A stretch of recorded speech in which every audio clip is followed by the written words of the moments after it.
네, 말씀을 보통 월요일부터 준비를 하는데 이런 일이 꼭 주말이나 금요일 정도, 목요일 정도 되면 꼭 이런 일이 벌어져서 설교를 확 바꿔버리는 경우가 있는데요. 오늘도 그 중에 하나였습니다.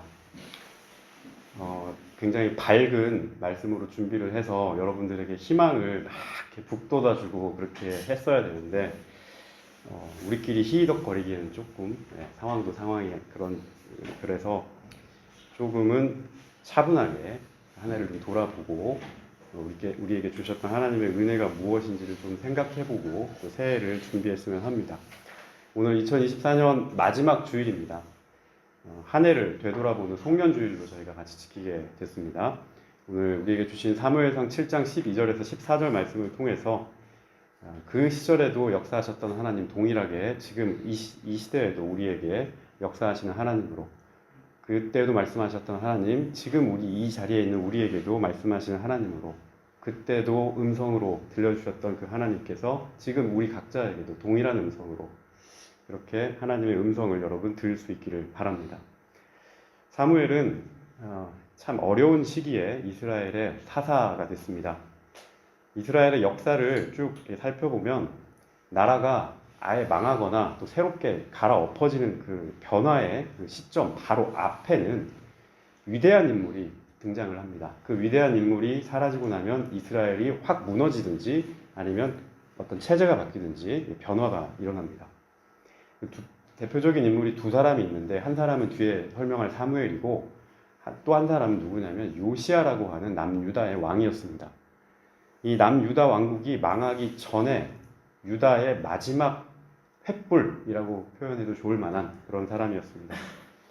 이 요시야는 남유다를 하나님 말씀으로 완전히 쇄신하고자 했던 훌륭한 왕이었습니다. 처음에 왕이 돼서 예루살렘 성전이 무너졌는데 그냥 방치해뒀던 그 성전을 막 수리를 하다가 그 성전 안에서 오래된 그 두루마리 하나를 발견하게 됩니다. 그 율법에 적혀있는 그 두루마리였습니다. 요시야가 그 말씀을 읽고 철저하게 회개를 합니다. 그리고 그때까지 남유다 왕국에 들어와 있었던 여러 가지 호남 문화라든지 잡색 문화라든지 이런 것들을 청산하기 시작합니다. 그리고 이 백성들의 믿음의 상태를 그냥 다양하게 놔두는 것이 아니고 하나님 신앙으로 다 이렇게 모으기 시작합니다. 정신을, 마음을 통일하기 시작하는 거죠. 그 믿음의 힘으로, 통일된 믿음의 힘으로 나라를 재건해 나가기 시작했습니다.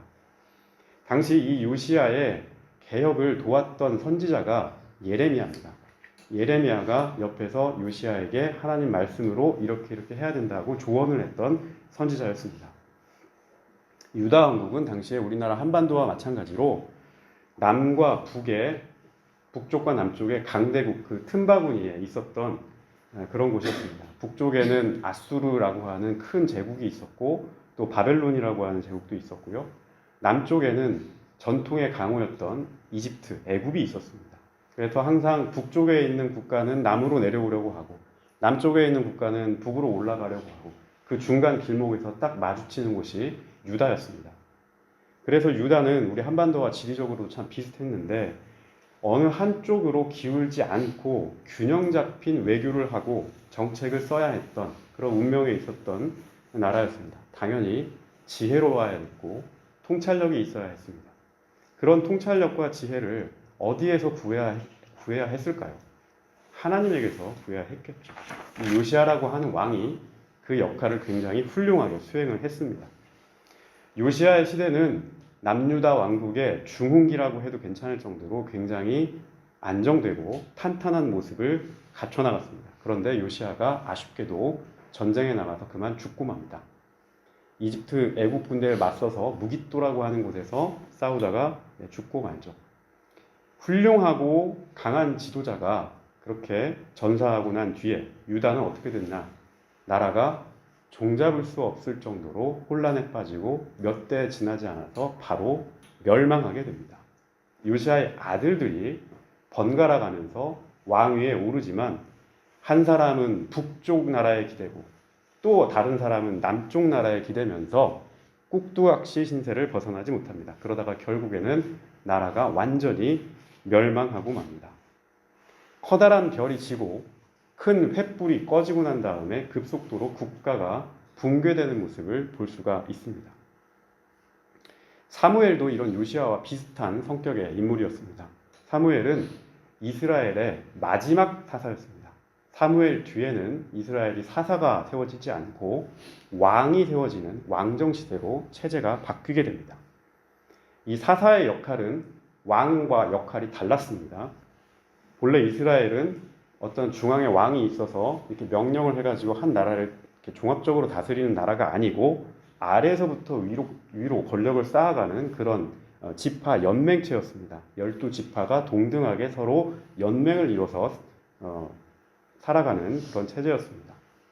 사사는 그러한 지파 연맹체를 주관하는 재판관이었고 이들의 영적인 책임을 지는 영적인 지도자였고 때로 전쟁이 일어났을 때 그 전쟁을 앞에서 이끄는 전쟁의 리더였습니다. 왕과 달리 사사는 함부로 백성의 토지를 뺏을 수도 없었고 세금이나 공물을 강요할 수도 없었습니다. 또 배후에 군권이라든지 세상 권세가 그를 탄탄하게 뒷받침할 수 없는 위치에 있었기 때문에 언제나 하나님의 올바른 판단과 하나님에 대한 믿음 그리고 각 지파의 자발적인 헌신과 봉사로 살아야 했던 인물입니다. 우리가 흔히 사무엘을 믿음이 있는 사람이다, 또 훌륭한 사람이다, 하나님 마음에 합한 사람이다 이런 평가를 내립니다. 과연 그가 이스라엘의 사사로 지냈던 그 시기에 상황은 어땠을까? 영적으로 당연히 훌륭하고 인품도 좋았던 그리고 하나님의 뜻을 제대로 구현했던 사람이 다스렸으니 당연히 그 시대는 번영의 시대고 안정의 시대였지 않았을까? 결론부터 말씀드리면 전혀 그러지 않았습니다. 무엇보다 사무엘이 살았던 이 당시, 사무엘이 사사로 처음 시작되었던 그 당시 이스라엘의 영적인 상태는 매우 혼란스러웠습니다. 본래 이스라엘은 하나님의 택함을 받은 민족이었습니다. 이걸 선민이라고 하죠. 하나님의 은혜를 누구보다 깊게 누렸고 받았던 민족이었고 하나님께서 약속해 주셨던 땅인 가나안에 들어가서 잘 정착하며 살았습니다. 그런데 처음 받았던 은혜가 컸던 만큼 그 은혜를 누리고 더 하나님께 받은 은혜를 늘려가는 그런 신앙을 선택하지 않고 믿음의 색깔이 점점 옅어지고 거기에 사는 사람들과 점점 혼합하게 됩니다. 순수한 신앙을 가지고 살아가는 세대가 지나가고 말았던 겁니다. 그리고 그 뒤에 오는 세대는 온갖 잡신과 미신, 우상에 빠져 살았던 이 삶이 일상이 되어버렸던 겁니다. 과연 이게 하나님께서 애굽의 종살이에서 선택하여 끄집어냈던 그 민족인지 그 약한 민족에게 은혜를 베풀어서 하나님의 뜻을 전하고 하나님의 뜻을 구현하라고 택한 민족이었는지 도무지 구별하기 힘들 정도로 당시 이스라엘 사람들은 잡색신앙에 물들어 있었습니다. 또 바깥에서는 이스라엘 인접국가인 블레셋이라고 하는 나라가 있었습니다. 이 블레셋이 끊임없이 이스라엘을 침략하고 괴롭혔습니다. 외부로는 침략이 끊이지 않았고 내적으로는 하나도 단결하지 못하는 상황이었습니다. 밖에서 나를 압박하는 시험과 시련이 있으면 내 내면이 단단한 믿음으로 버티면서 그 시험과 시련을 튕겨낼 수 있어야 하는데 영적인 상태마저 엉망진창이다 보니까 밖에서 시험이 들어오고 외부에서 공격이 들어오면 도대체 무엇을 먼저 선택해야 되는지 무엇을 먼저 택해야 하는지 어떤 걸 먼저 잡아야 되는지 판단을 제대로 하지 못하는 겁니다. 누구를 붙잡아야 하는지 무엇을 간구해야 하는지 이걸 몰라서 허둥지둥하고 우왕좌왕하고 겁만 잔뜩 집어먹고 있는 이스라엘의 모습을 볼 수 있습니다. 나라가 외침을 받게 되면 긴급한 상황이 되죠. 이런 긴급한 상황이 되면 당연히 군대부터 빨리 키우고 좋은 무기를 빨리 확보를 하고 전쟁을 오래 수행할 수 있는 자금을 모으고 현실적인 준비를 해도 시간이 참 모자랍니다. 그런데 이 사무엘은 이런 정치적인 판단을 하기보다 가장 먼저 이스라엘 백성들 한 사람 한 사람의 뿌리 깊게 박혀있는 영적인 문제를 먼저 건들기 시작합니다. 이 문제를 해결하지 않고는 어떠한 외부의 시련도 이겨낼 수 없기 때문입니다. 이스라엘의 영적 상태를 사무엘은 바로잡고자 합니다. 그래, 전쟁하려면 좋은 군대 있어야 하고 무기 훌륭해야 하고 잘 먹고 잘 입고 잘 싸울 수 있도록 보급품도 훌륭해야 하고 그 보급품 조달 잘 할 수 있도록 후방 지원도 넉넉하게 있어야 합니다. 전략과 전술도 잘 세워서 이길 수 있는 길을 따라가야 합니다. 그런데 이스라엘 백성 여러분들에게 더 시급한 문제가 있습니다.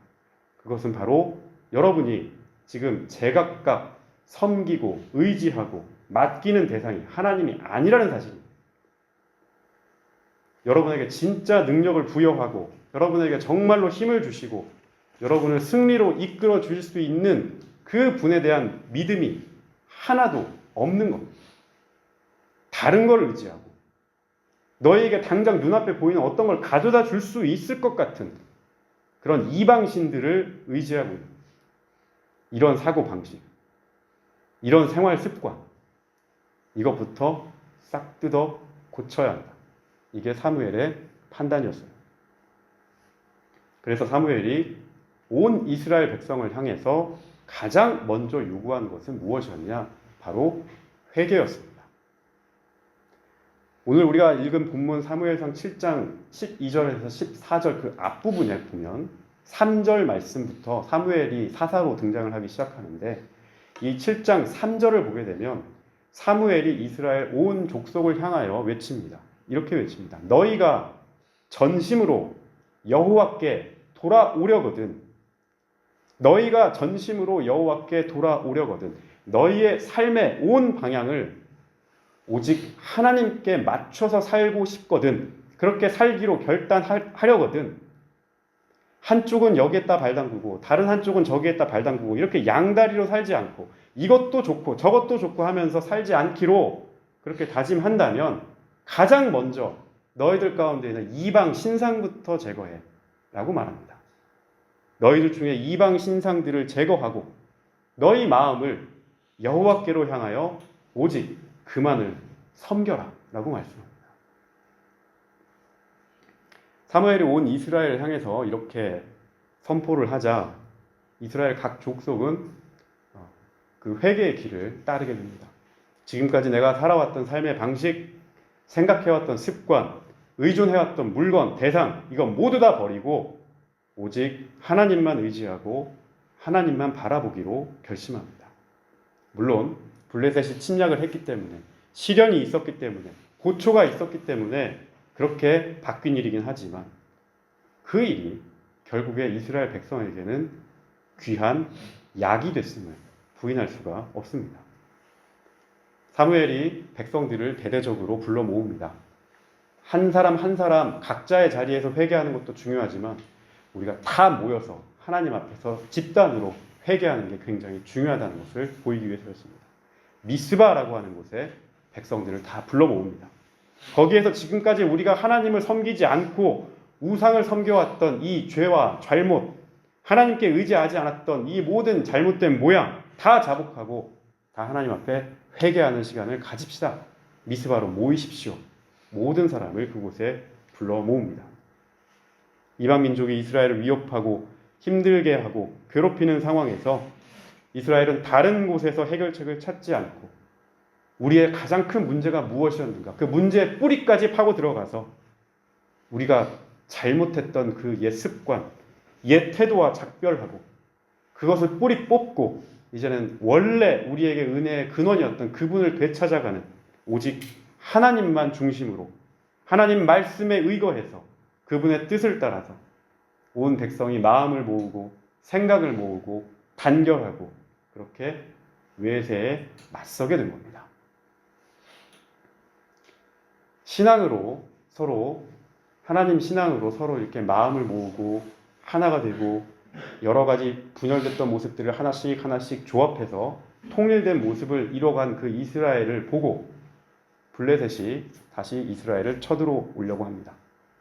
블레셋이 다시 이스라엘을 공격하려고 했는데 지금 이 회개하고 마음을 모은 이스라엘은 더 이상 사분오열됐던 우상에 기대고 힘에 기댔던 그래서 힘이 없으니까 나는 당할 수밖에 없다고 좌절했던 그런 이스라엘이 아니었습니다.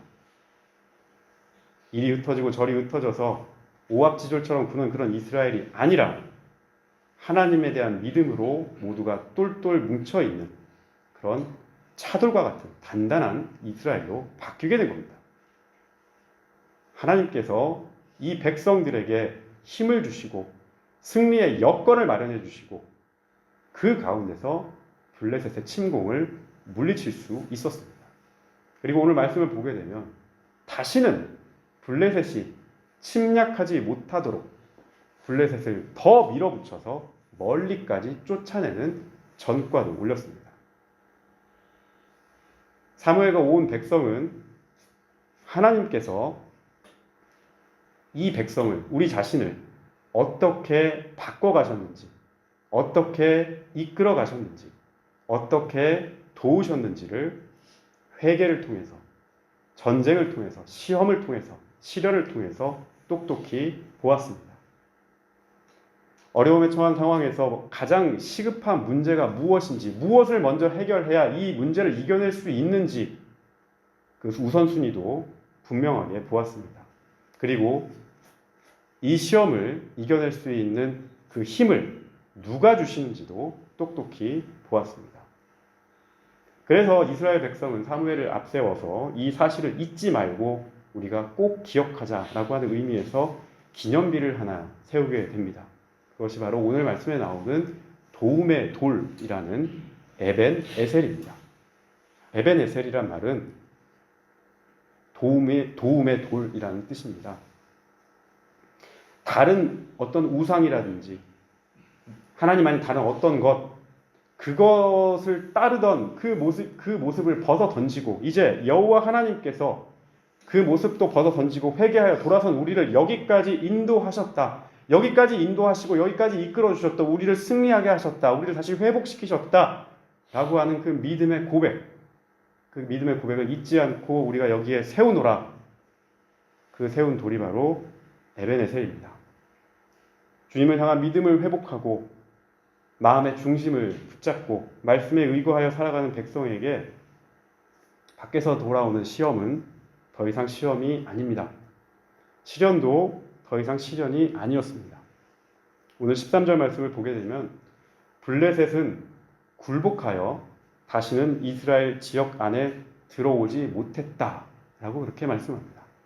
아무리 이제 기회를 엿보려고 해도 틈을 봐서 들어가려고 해도 영적으로 깨어있는 이 사람들, 그 자리를 하나님께서 막아주시고 인도해주시고 함께 하시는 그곳을 이들은 함부로 침략할 수 없었습니다. 13절에 그 시험을 누가 막아주셨다고 말씀합니까? 여호와의 손이 그렇게 하셨다라고 말씀합니다. 누가 하셨다고요? 여호와의 손이 그렇게 하셨다. 사랑하는 성도 여러분, 이 말씀을 그냥 옛날 이야기 정도로, 옛날에 있었던 어떤 교훈 정도로 그렇게 듣지 않으시기를 바랍니다. 사무엘, 이스라엘 족속, 블레셋, 보기에 따라서, 우리의 상황에 따라서 여러 모양으로 적용될 수 있을 겁니다. 작게는 우리 개인의 모습일 수도 있습니다.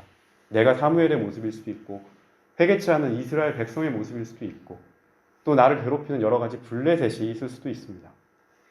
또 넓게는 한 사회와 한 교회 그리고 한 나라의 상황일 수도 있습니다. 여기서 말하는 블레셋은 외부의 여러 가지 시험, 해결되지 않는 문제, 시련, 의도치 않게 경험하는 수많은 사건 이런 거일 수 있겠죠. 항상 평화롭고 평온한 상태가 지속됐으면 좋겠지만 세상사는 그렇지 않습니다. 언제나 문제가 있고 언제나 갈등이 터지고 그런 일들이 연속적으로 다가오게 되죠. 우리는 잘하면 돼, 자기 암시를 해서 끝없이 잘하면 돼, 잘 될 거야 라고 그렇게 이야기를 하라고 가르침을 받지만 성경은 우리에게 그렇게 가르치지 않습니다. 성경은 우리에게 낙관론을 가르치지 않아요. 소망을 가르칩니다. 비관 가운데서도 소망할 수 있는, 하나님을 의지할 수 있는 법을 가르치지 다 잘 될 거야 라고 그렇게 막연하게 낙관하는 것을 우리에게 가르치지 않습니다. 성경은 오히려 그 블레셋과 같은 시험과 직접 마주해서, 피하지 말고 마주해서 바로 너, 이스라엘 족속과 같은 바로 너, 너희 교회, 너희 사회, 그리고 너희 나라는 어떻게 할 것인지 결단해. 결단하고 누구를 따를 것인지 앞으로 나아가라. 그렇게 믿음을 촉구하는 경우가 많습니다.